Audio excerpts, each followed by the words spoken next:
Alright guys, in this video we're going to do some combustion analysis. So through this video I'm going to talk about what is that, what's a combustion, how do we analyze it, what kind of questions are you going to see on the test. So what's a combustion? Combustion is a chemical reaction where a hydrocarbon and oxygen gas combust to produce water and carbon dioxide.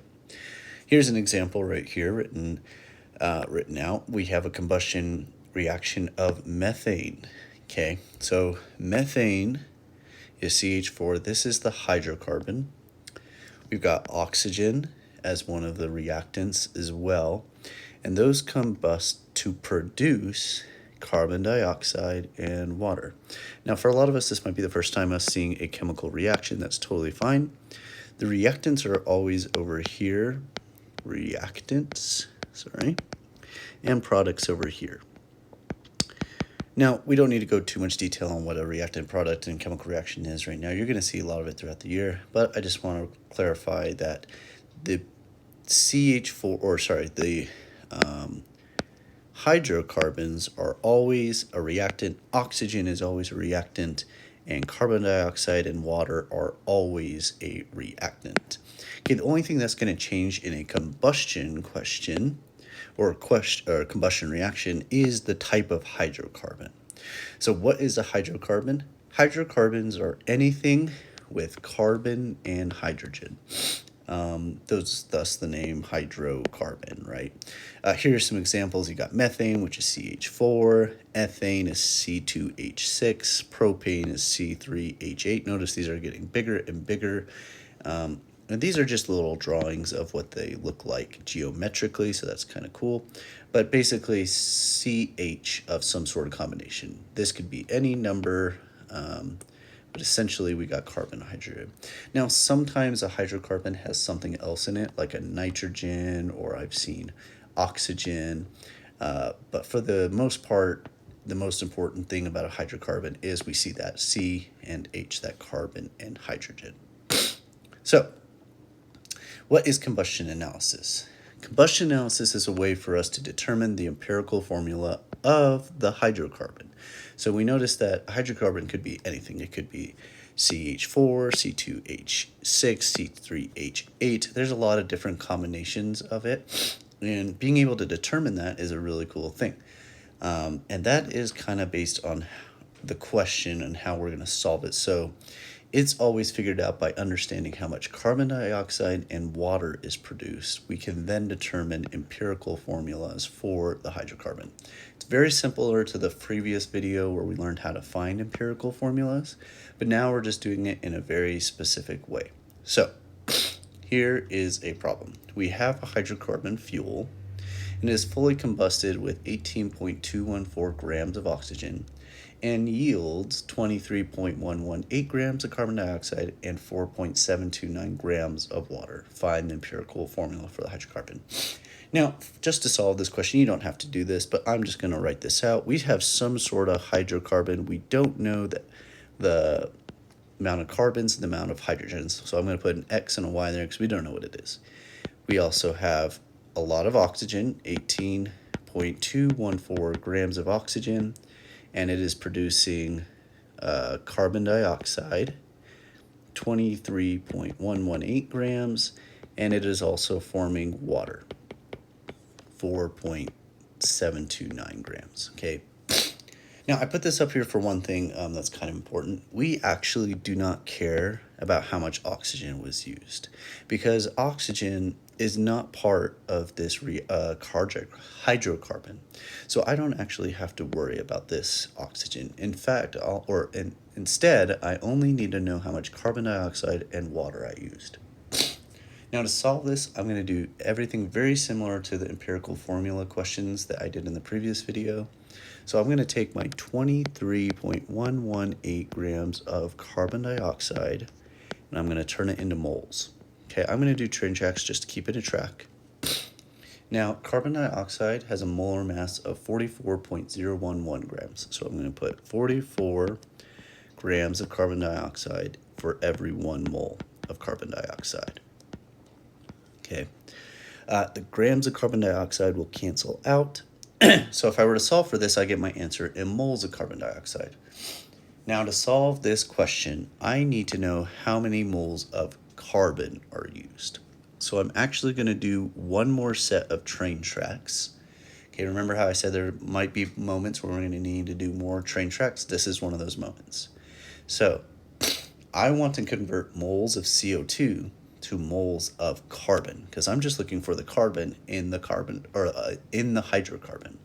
So for every 1 mole of CO2, I get 1 mole of C.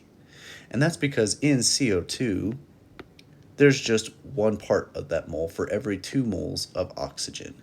So if I was actually looking for moles of or oxygen in carbon dioxide, I would have to write for every 1 mole of carbon dioxide, there's 2 moles of oxygen.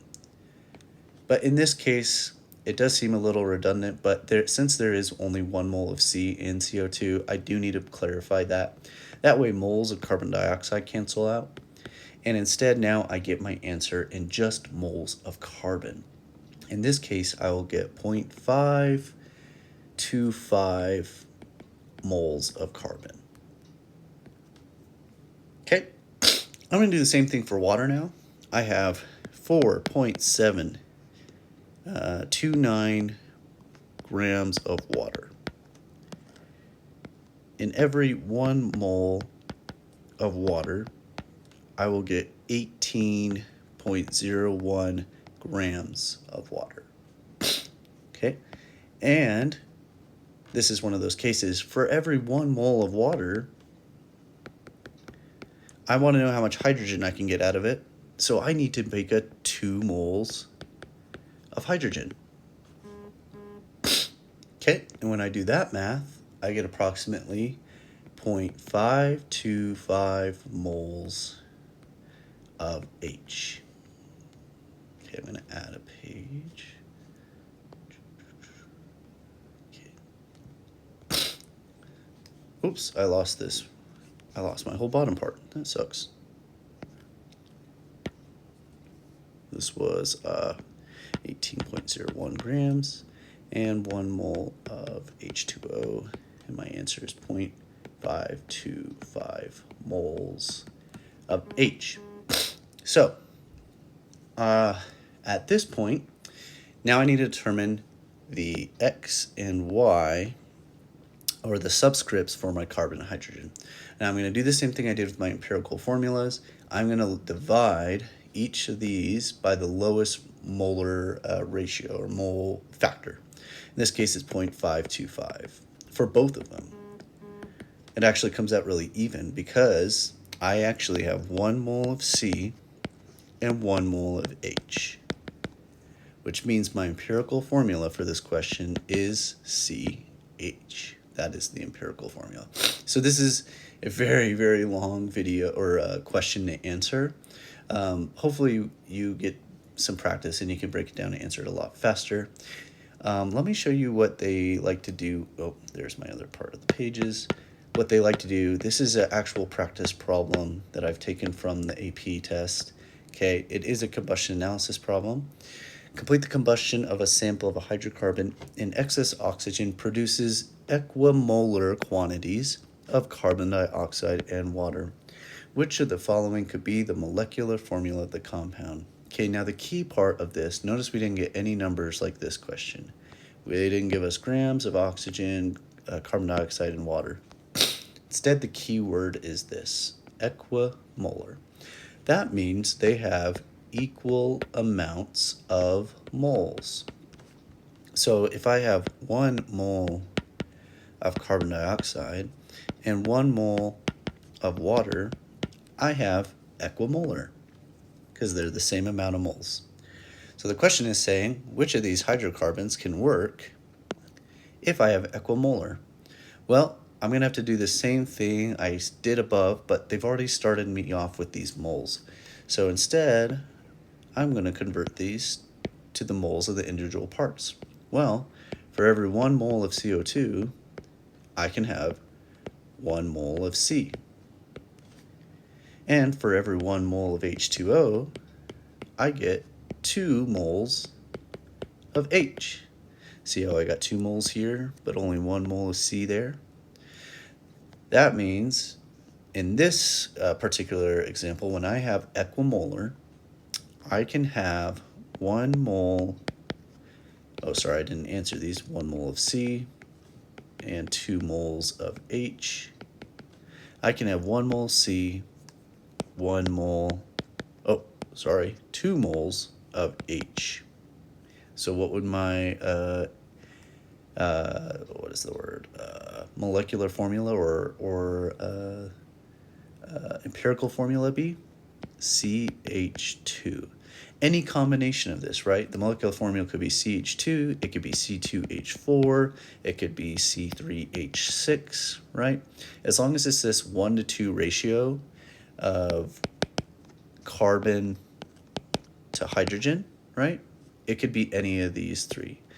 So we're looking for an answer choice that will match one of these three, or maybe it's C4H8, who knows, right?